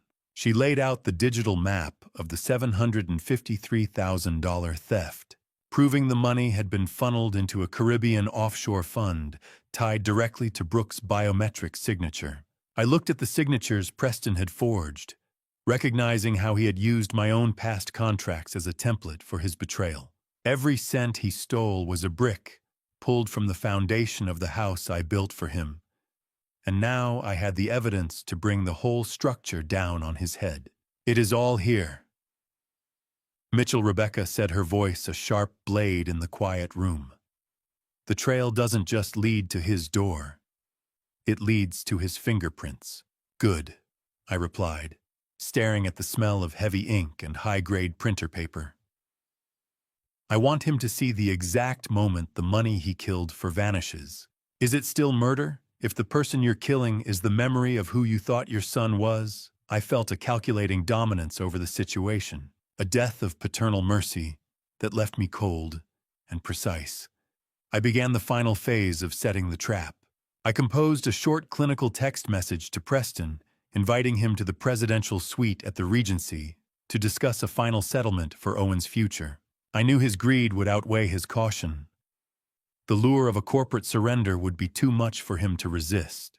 I coordinated with Mark Sullivan and Detective Ramirez, ensuring the suite was wired for sound and the arrest team was positioned in the adjoining room.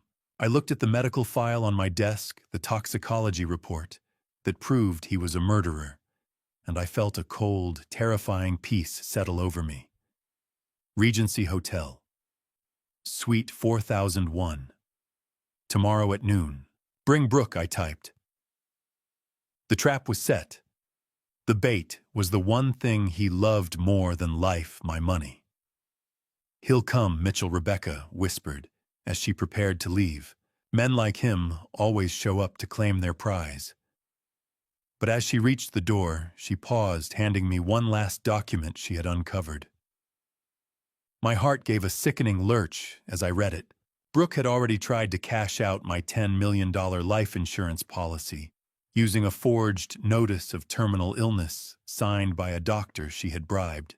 They weren't just waiting for the arsenic to work. They were already spending the payout. My thumb hovered over the send button, my heart hammering a rhythm of pure distilled justice as I sent the invitation to the reckoning my son never saw coming. The cold, mechanical vibration of the phone after the message was sent was the only sound in the room. The scent of high-end furniture polish and expensive lilies in the Regency suite was a lie, a mask for the clinical trap I had spent the last 72 hours engineering with the precision of a skyscraper's foundation. I stood alone in the center of the room, my thumb still tracing the edge of the phone where I had sent that final invitation to my own reckoning. The lilies were more than a decoration. I had chosen them because their cloying, sweet scent triggers a minor allergic reaction. In Brooke, a calculated irritation designed to keep her off balance. I did a final sweep of the suite, ensuring the pinhole cameras and directional microphones Mark Sullivan installed were active. I took my place behind the massive, cool mahogany desk, intentionally leaving my hand in the light so they could see the subtle, practiced tremor I was using to play the part of a dying man. Detective Ramirez was positioned in the adjoining bedroom, a silent ghost waiting for the signal that would end my son's freedom. "Is the feed live?" Mark I whispered into my collar. Loud and clear. Mitchell, the response, crackled back. The moment they step through those doors, they're on the record. The sharp, rhythmic ticking of a hidden clock felt like the countdown to a controlled demolition. How do you welcome your own murderers to lunch, I suppose, with a smile and a 30-year-old scotch they'll never get to taste? I sat in the heavy silence of the 40th floor, the air pressure feeling as though it were changing right before a blast. The heavy mahogany doors swung open at exactly noon, and Preston walked in with Brooke on his arm, both of them radiating a nauseating aura of triumph. Preston looked better than I'd seen him in weeks. His stride arrogant, likely fueled by the belief that he was minutes away from signing my legacy over to himself. I didn't rise to greet them. I simply gestured toward the velvet chairs, watching Brooke's eyes scan the room for any sign of Hannah. Her nose crinkled at the scent of the lilies, a tiny victory that I noted with clinical satisfaction. "You look remarkably alive today," Dad Preston said, his voice dripping with that fake filial concern that used to fool me. "Let's get these papers signed so you can finally rest. You've done enough. I'm afraid the only thing resting today, Preston, is your delusion of inheritance." I replied, my voice a dry, steady rasp. I reached into the drawer and pulled out a medical file. The report didn't just list the arsenic. It listed the intent. I slid the toxicology report across the heavy desk, the dry, papery sound echoing in the room like a final lethal card in a game they didn't know they were losing. Brooke's hand darted forward, her fingers trembling slightly as she tried to snatch the document away to hide the bolded conclusion from Dr. Fisher. I caught her wrist with a sudden iron-like strength that proved my failing health was a total fabrication. I watched the blood drain from her face as she read the words, "Lethal intent confirmed by systematic dosage." Preston stared at us, his mouth falling open, as the realization hit him that I wasn't the ghost he had been feeding. I looked into the eyes of the boy I had raised, seeing only a predator who had finally been snared in his own trap. I didn't blink as Preston's fake concern dissolved into the shrill, desperate laughter of a man who realized the ground he was standing on had already been rigged to collapse. "You think you're so smart, Mitchell." He spat, the nervous chuckle dying in his throat. "You're a dying old man. No court will believe the delusions of a senile lunatic." I silenced his stuttering excuses by slamming the heavy binder of the forensic audit onto the desk. The sound was like a gavel striking a final judgment.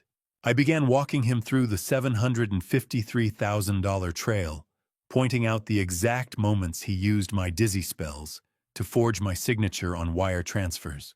I watched as the reality set in. This wasn't just a family spat. He was staring at a federal paper trail I had personally financed. The arrogance in his posture withered, and for a moment I saw the sharp, acrid smell of his sweat fill the small space between us. He looked like a cornered animal, a total stranger to me. "Every dollar has a heartbeat, Preston," I said, my voice as cold as the marble in a mausoleum. "And yours just stopped. Is there a specific circle of hell for a man who tries to trade his newborn son's safety for a get-out-of-jail-free card?" I asked myself as he leaned forward, his eyes darting toward the adjoining room. He demanded to know where Owen was claiming his right as the biological father to take the child immediately. He told me he'd burn the reports if I restored his trust fund, suggesting Owen would grow up in poverty if I sent his father to prison. It was a coward's bargain. I revealed then that Owen's legal birth certificate lists the father as unknown. Hannah filed an emergency protection affidavit while she was still at Penn Medicine, stripping his immediate parental rights. "You want Owen?" I asked, my construction-built frame finally towering over him. "You don't even know the color of his eyes, Preston. You only know the weight of his inheritance." The bargain was dead. The son was gone. Only the evidence remained. "Give me the boy and the company." Preston roared, his face contorting into something demonic, "or I'll make sure Hannah is in a psych ward by dinner." My disgust reached its peak. The heavy, rhythmic thud of my heart against my ribs was the only sound in the room until Preston made his move. He lunged toward the bedroom door, thinking the baby was sleeping behind it. I didn't stop him. I let him grab the handle. Preston's hand froze on the bedroom door handle as the click of 3 service weapons being unholstered echoed through the suite's silence. Detective Ramirez, a 40-year-old veteran, with a face that looked like it was carved from Philadelphia granite, stepped out of the shadows with his badge held high. 2 uniformed officers followed their expressions, as grim as the situation demanded. Brooke's eyes darted toward the balcony exit, but the trap was already airtight. Preston turned, his face drained of color, as he looked from the barrels of the pistols to the man he had tried to murder. The bargain was over. Mitchell Stone watched as the son he had built a world for finally faced the consequences of trying to tear it down. The click of the handcuffs was the last sound I needed to hear.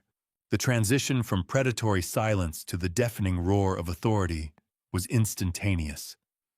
The air in the suite fracturing as Detective Ramirez's voice boomed over the frantic thrum of my own pulse. Preston's hand remained frozen on the door handle, a statue of caught guilt, as the clinical trap I had laid finally snapped shut. He tried to scramble backward, his eyes darting toward the window, but the uniformed officers swarmed the room with a practiced, lethal efficiency.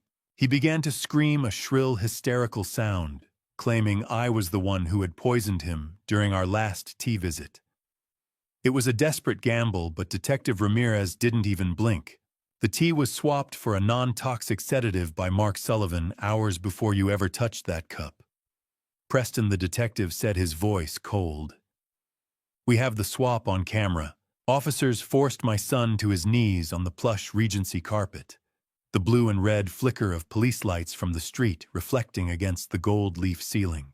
I watched unmoved as the arrogance he'd worn like a bespoke suit was stripped away by the cold, biting sound of handcuffs ratcheting shut. 35 years of fatherhood ended with the click of a ratchet. He began to babble, his loyalty dissolving as quickly as his inheritance. It was her idea. Brooke brought the powders, Mitchell. I was just protecting the company. Quiet, Preston, I said, my voice a dispassionate rasp. Every word you speak only adds another year to your sentence. I looked out at the Philadelphia skyline I had helped build and wondered how I could have ever seen a successor in this broken shell of a man. In the chaotic humiliation of the arrest, I realized the room was suddenly lighter. Brooke Sterling had exploited the moment the officers tackled Preston to slip through the side service entrance. I looked around, my heart giving a sickening lurch as I realized the lingering, suffocating scent of her floral perfume was the only thing she had left behind.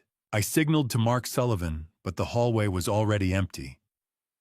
Brooke was like smoke, impossible to hold and poisonous to breathe. She hadn't stayed to fight or defend her lover. She had calculated the odds and chosen flight the second the first badge was shown. She's gone, Sir Mark said, his face illuminated by the static-filled rasp of his security radio. She used a service elevator override we didn't account for. I gripped the edge of the mahogany desk, a sudden cold alarm replacing my victory. I reached for the manila envelope she'd discarded on the table, and my fingers caught on something hard. I tore at the lining, revealing a small, blinking GPS tracker. She didn't intend to run. She intended to follow me to the one thing I had left to lose. I realized then that Preston's arrest wasn't the end of the game. It was Brooke's diversion. Mark Sullivan's radio crackled with a sound that made the arsenic in my blood feel warm by comparison. Sir, a black sedan just broke the perimeter at the Rittenhouse Villa. Brooke isn't running to the airport, she's going for the baby. My relief died in my throat, replaced by a panic-stricken but lethally purposeful clarity. I didn't wait for the officers to lead Preston out. I was already moving toward the door, the ghost of my fatigue forgotten as I raced to protect the future from the woman who had already destroyed my past. The screech of tires as I threw myself into the back seat of the town car was still echoing in my mind, my heart a hammer against the fragile architecture of my ribs. But the sirens had long since faded into the Philadelphia night, leaving only the sound of my own rhythmic breathing and the heavy, metallic realization that the war for my bloodline was finally over. I stood in the damp entryway of the Rittenhouse Villa as Brooke Sterling was led away in steel restraints. Her cloying floral perfume was now tainted by the smell of damp stone ozone and wet pavement. I realized then that she hadn't actually broken the perimeter by skill. I had instructed Henry to leave the back gate unlatched to lure her into a preset police net. I needed her caught in the act of attempted kidnapping, not just financial fraud, to ensure she would never see the light of day again. She didn't look like a master strategist anymore. She looked like a cornered animal realizing the cage was reinforced with the very steel she thought she could bend. I watched the police cruiser pull away, the red and blue lights reflecting off the nursery window, where baby Owen slept undisturbed by the violence that had just tried to claim him. The threat was no longer a shadow in the hallway, but a booking number in the system. "It is over, Brooke," I murmured as they pushed her into the car. "You underestimated the foundation. This city belongs to the Stones, Mitchell." She spat back, her eyes wild. We were just the current residents. I watched her go with a cold, absolute closure, feeling a physical weight lifting from my chest. Do you know what silence sounds like when you've spent months waiting for the sound of your own heart to stop? It is a heavy, deafening peace that makes the marrow in your bones feel solid again. I sat in the library of the villa, the smell of damp stone and morning dew drifting through the cracked window. The tremors in my hands had subsided to a faint hum, and the gray pallor of my skin was finally yielding to a flush of real life as the detox protocol took hold. I watched the sun begin to crest over the Rittenhouse Square skyline, the warmth of the first sunlight hitting my face. I realized that I didn't just build these towers, I survived them. I was no longer listening for a poisoner's footstep. I was listening to the rhythmic, soft breathing of the baby from the monitor. Hannah Vance appeared briefly at the door, her face still pale but her eyes clear. "You should sleep, Mitchell," she said softly. "You look like you're finally back." "I will," I replied. "I just want to watch the city wake up, without me needing to fix it for a moment." The tea was just tea. The air was just air. I was just Mitchell. The absence of the metallic taste in my mouth was the sweetest victory I had ever tasted. I reached for a book on the side table but found a final letter from Brooke instead. It wasn't a threat, but a list of other board members she had been consulting for detailing secret offshore agreements. I closed Brooke's letter and looked at the names of my colleagues, realizing that the healing of my body was just the preparation for the purge of my boardroom. The rot in Stone Enterprises went far deeper than my son. The glass doors of Stone Enterprises didn't hiss open for me anymore. They felt like the gates of a temple I had allowed to be desecrated, and I was back to perform the exorcism. The polished granite lobby looked the same as always, but it felt like a battlefield I was finally ready to clean. I had used the embezzled funds recovered from Brooke's offshore accounts to create a permanent legal defense fund for any employee ever wrongly accused by the firm, a foundation of justice to replace the one built on greed. I convened an emergency boardroom meeting at exactly 10 a.m. I didn't seek consensus. I delivered a verdict. I laid out the evidence Brooke's final letter had provided, watching the faces of 3 senior directors turn the color of ash as I detailed their secret consultation fees and offshore agreements. "You didn't just bet against my life," I told them, my voice a cold, clinical blade. "You bet against the integrity of this firm. Consider your resignations a mercy I didn't show my own son." By noon, the rot had been surgically removed, leaving only the clean, honest stone behind. Can you ever truly wash the blood off a balance sheet? Or do you just keep adding enough good to outweigh the bad?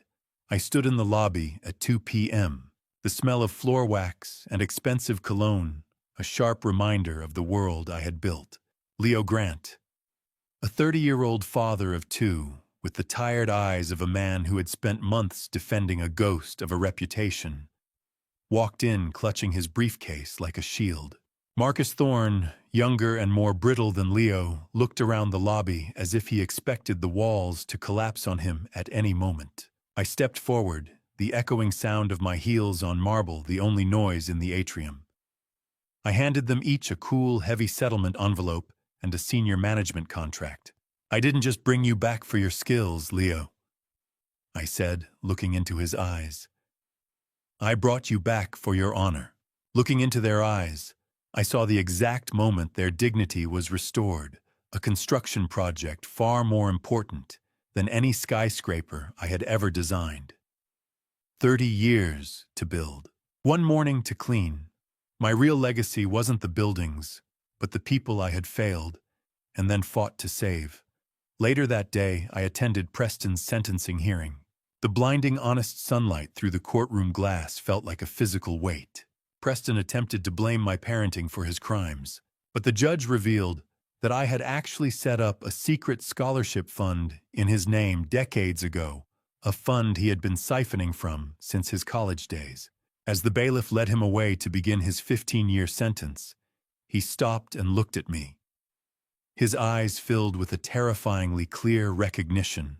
"You're still a stone dad," he hissed, his voice a ragged shadow of the one that used to laugh at my dinner table. "You just traded a son for a stranger's baby." I didn't answer. I simply watched him go, the last link to a version of myself I no longer recognized. I walked out into the Philadelphia afternoon, the air smelling of rain and asphalt, feeling the weight of the company and the weight of the future finally coming into balance. The war was over, and for the first time in my life, I wasn't the one holding the line. I was the one letting it move forward. The morning sun didn't just illuminate my office. It felt like a spotlight on a stage where the actors had finally changed, replacing a hollow villain with the woman who had saved the foundation of my life. I stood in the quiet of the Rittenhouse Villa at sunset, a place that no longer felt like a bunker, but a true sanctuary. Before we returned to the corporate glass towers, I handed Hannah a document that would ensure her place in my world was immutable. "I have officially adopted you as my legal daughter, Hannah," I said, watching her eyes widen as she read the filing. "You are a stone by law now, with full voting power on the board that no one can ever challenge." I led her into the executive suite that used to belong to the CFO, now reorganized as the Department of Internal Audit and Ethics. I handed her the master digital key, the weight of the metal, a symbol of the trust I was placing in her hands. "This isn't just a job, Hannah," I told her, my voice a gravely rumble of pride. "You are the heartbeat of this company's conscience now." She sat behind the desk, with a confidence forged in the fire of her survival, the smell of fresh ink on high-quality paper filling the room. "I won't let them down, Mitchell," she promised. "I know exactly where the shadows like to hide." Leadership isn't about the height of the tower. It is about the depth of the roots. I spent the hour reviewing the transparency protocols she had designed, realized that she was the true successor I had been searching for all along. Later that evening, I stood on the balcony of the Rittenhouse Villa, the cool spring breeze off the square, ruffling my hair. I was holding baby Owen, his weight a solid, comforting presence against my chest. The city lights below twinkled like a sea of diamonds, a landscape I had spent 40 years shaping, but I now viewed it with the perspective of a man who finally knew what mattered. I looked down at the boy in my arms, seeing the birthmark on his shoulder, the mark of my father, and felt a profound sense of legacy fulfillment. The poison was gone. The stone remained. Hannah joined me, the warm glow of the sunset, hitting the glass towers in the distance. "He looks just like you when you are thinking about a new project," she said, leaning her head against my shoulder. The soft, rhythmic cooing of Owen was the only sound in the peaceful twilight. "He is my greatest project, Hannah," I replied, "and I am just getting started." I reached into my pocket and handed her one final document, the deed to the Rittenhouse Villa in her and Owen's names. "I intend to spend my remaining years traveling and consulting." I explained, feeling a serenity I hadn't known since I was a young man. "I am leaving the foundation to you." I turned away from the skyline and looked into Owen's dark, serious eyes. I knew that while I was the architect of the past, he was the blueprint for a future where the stone name finally meant something good. The war was over, the rot was purged, and for the first time I could look at the horizon without wondering what was being stirred into my tea. I was Mitchell Stone, and I had finally built something that would last. I adjusted my cufflinks in the mirror, the silver catching the light, as I realized that for the first time in years, the man looking back at me wasn't haunted by the shadows of his own boardroom. The cold, heavy weight of the cufflinks against my wrists served as a grounded reminder of the physical strength I had clawed back from the brink of arsenic-induced decay. The grand ballroom of the Bellevue was a sea of expensive perfume and floor wax, an arena of light where the orchestra played a rhythmic, echoing waltz that masked the true nature of my presence here. Tonight wasn't about construction contracts or the skyline I had built. It was about the launch of the Stone Foundation for Ethics in Business. I stood beside Hannah, who looked radiant and formidable in her role as the Foundation's primary trustee, her presence a living testament to the survival of the Stone name. We moved through the crowd, accepting the performative apologies of board members who had once looked the other way. But my focus remained on the encrypted tablet tucked into the inner pocket of my tuxedo jacket. The gala itself was a carefully engineered distraction. The high-profile nature of the event forced the international bank holding our offshore funds to remain open and active for VIP verification, a small but critical opening for the final financial cleansing. I lead a quiet life now, but I haven't forgotten how to dismantle a structure. "You've done it," Mitchell Hanna whispered, as we paused near the champagne fountain. "You've turned the scandal into a sanctuary." "I didn't do it alone, Hannah," I replied, my voice a gravely rumble. "And we aren't finished until the last penny is back where it belongs." "Is it still a heist if you're taking back what was always yours?" "The law says yes, but the blood in my veins says it's just home building." I stepped into a quiet alcove, the blue, hypnotic glow of the tablet screen illuminating the sharp lines of my face in the shadows. I activated the bypass Rebecca Sinclair had engineered, tracking the rerouting of $12 million from a dormant account in the Cayman Islands back into the Foundation's endowment. 12 million. Every cent was a drop of sweat from a laborer's brow, stolen by a son who saw them as numbers on a ledger. I watched the progress bar crawl toward completion, my heart steady and sure. As the transfer complete notification flashed, I felt the final knot of tension in my chest unravel, replaced by a surge of vitality that the poison had once tried to steal. "Checkmate, Brooke," I muttered to the empty alcove. "Wherever you are." But as I reviewed the final logs of the transfer, my eyebrows pulled together in a sharp, investigative frown. I discovered that a significant portion of the recovered millions hadn't just been siphoned from Stone Enterprises. It had been funneled into Brooke's accounts by an unknown benefactor, a separate stream of capital that predated Preston's involvement. This wasn't just a family betrayal, it was a corporate hit. I tucked the tablet away and looked back at the crowd, my eyes scanning the socialites and the power brokers. My eyes landed on a familiar face at the back of the room, someone who shouldn't have been able to afford a ticket to this event, let alone be standing in the inner circle of my colleagues. The hunt wasn't over. It had just found a new architect. The sound of my polished shoes clicking on the marble floor echoed as I moved toward the shadows at the edge of the ballroom.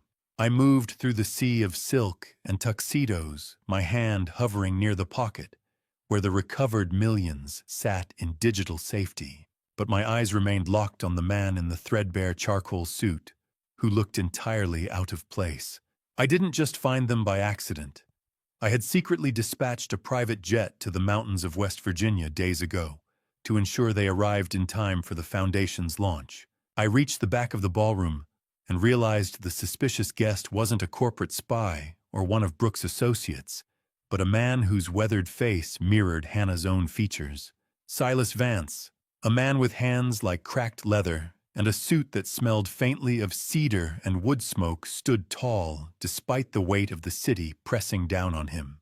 Beside him stood Martha Vance, a small bird-like woman whose eyes possessed a sharpness that suggested she had spent a lifetime looking for truth in the dark. "We aren't here to cause trouble, sir." Silas said, his voice a low rumble of mountain thunder. "We just heard on the news.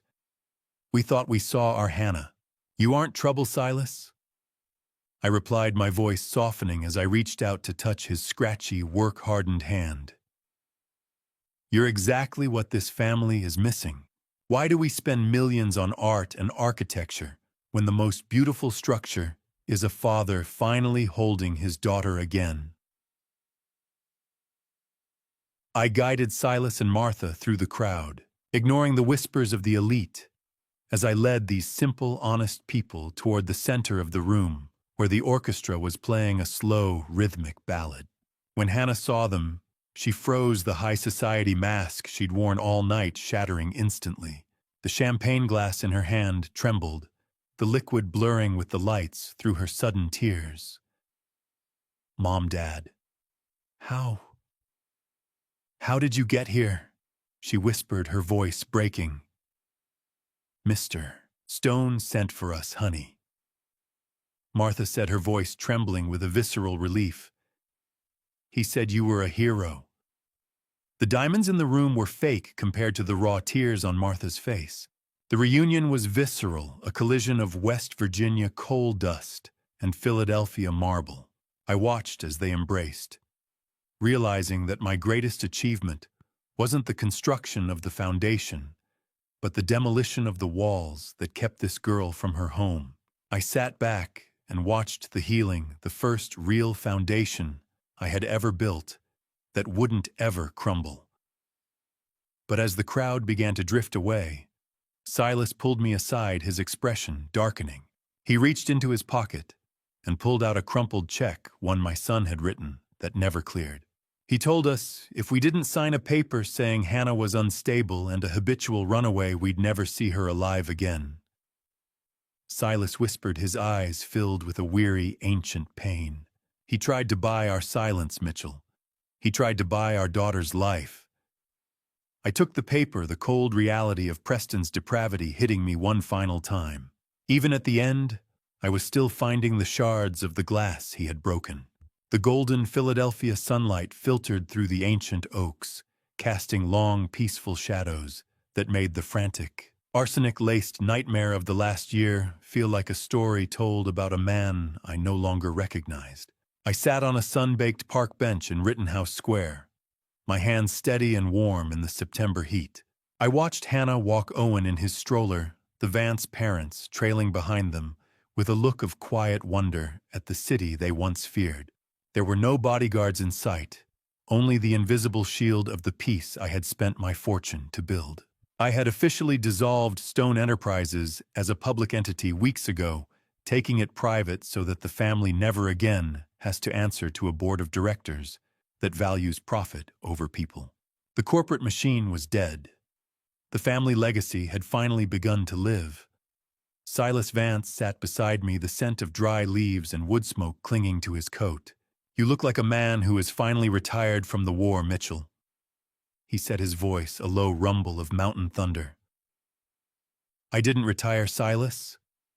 I replied, my voice a gravely rumble of contentment. I just finally won the only territory that mattered. The air didn't taste like hospital bleach or bitter tea anymore. It tasted like the beginning of something that wouldn't be built of glass and steel, but of blood and time. I used to think a legacy was a skyscraper. I was wrong. It is a small hand that won't let go of yours in the sun. Hannah brought Owen over to the bench, the faint scent of her simple soap drifting in the spring breeze. She lifted him from the stroller and placed his small, warm weight into my lap. As I looked down at his dark, curious eyes, he reached out a tiny, uncoordinated hand and gripped my index finger with a strength that caught me off guard.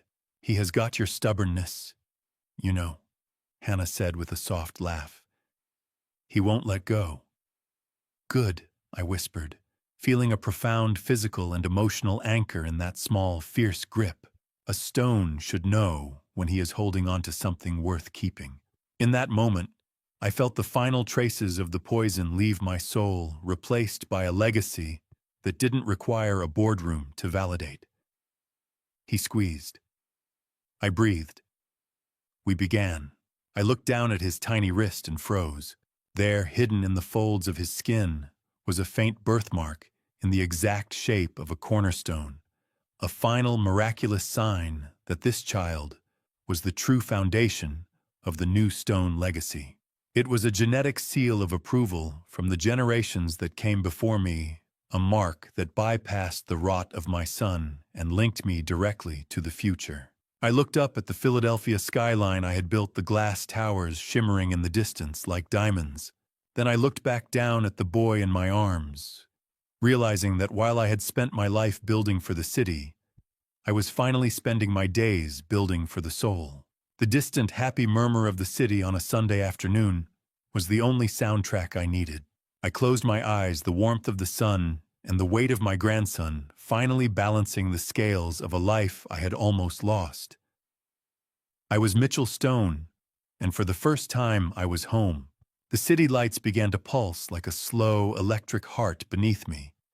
But my focus remained on the ink drying on the page, the final blueprint of a man who had survived his own collapse. I stood alone on the balcony of the Rittenhouse Villa at twilight, the cool evening air of Philadelphia carrying the distant low hum of city traffic. I looked out at the skyline I had helped build, then back down at the leather-bound book in my lap, realizing that while I had spent my life building for the city, I was finally spending my days building for the soul. This journal was more than a collection of memories. I had embedded within its technical appendices the private keys to a blockchain trust. It was my final safeguard the funds would only release for Owen if Hannah's ethics department at the private firm approved his character at age 25. I sat at the small iron table, the smell of old leather and fresh ink rising to meet me as the pen felt light in my hand. I was no longer a man signing termination papers or authorizing hostile takeovers. I was a grandfather leaving a map through the dark.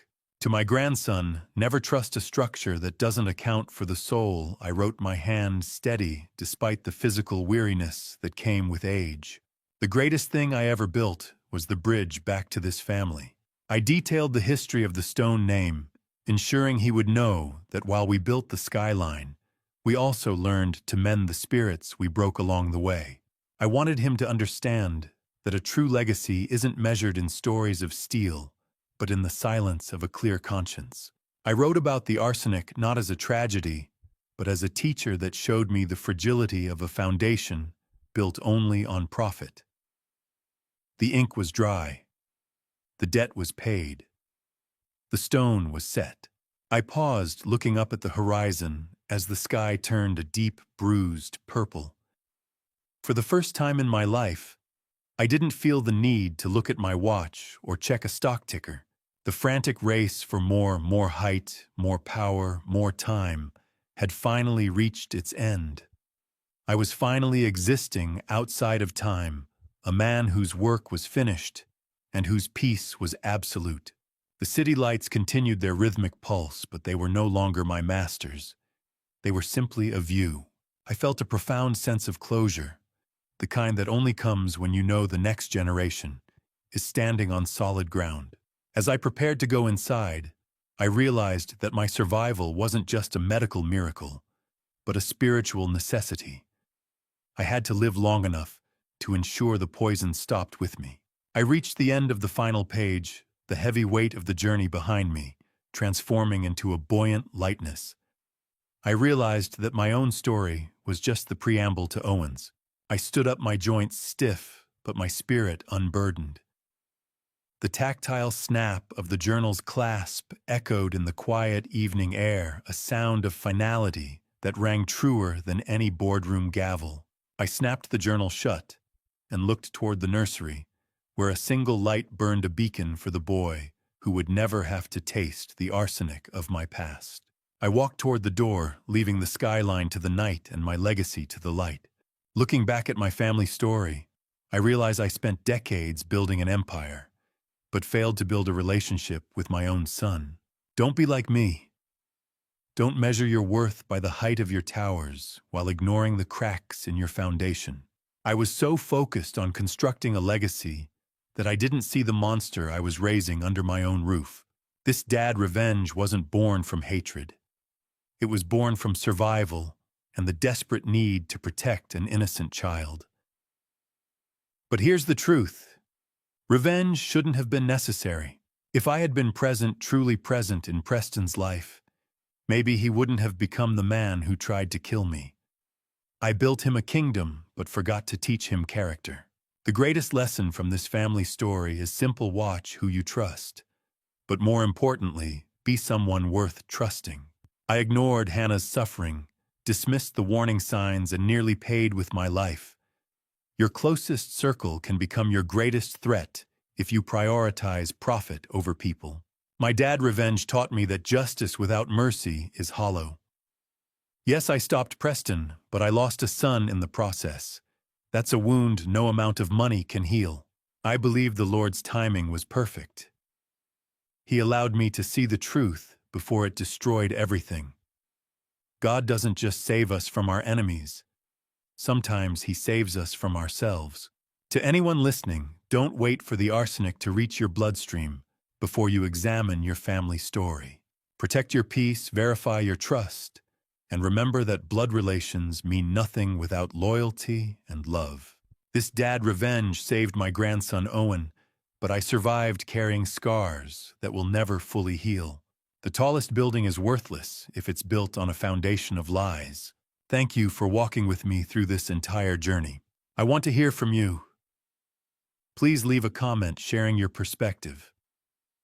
What would you do if you found yourself in a situation where your own family betrayed you?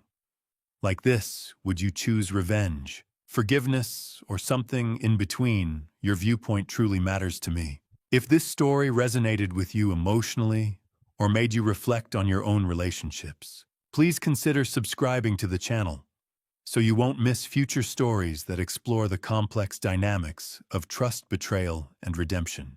A gentle reminder: while inspired by real-world themes of family conflict and corporate corruption, certain elements have been dramatized for storytelling purposes to create a compelling narrative arc. If this style of content doesn't align with your preferences, feel free to explore other videos that might be a better fit for you.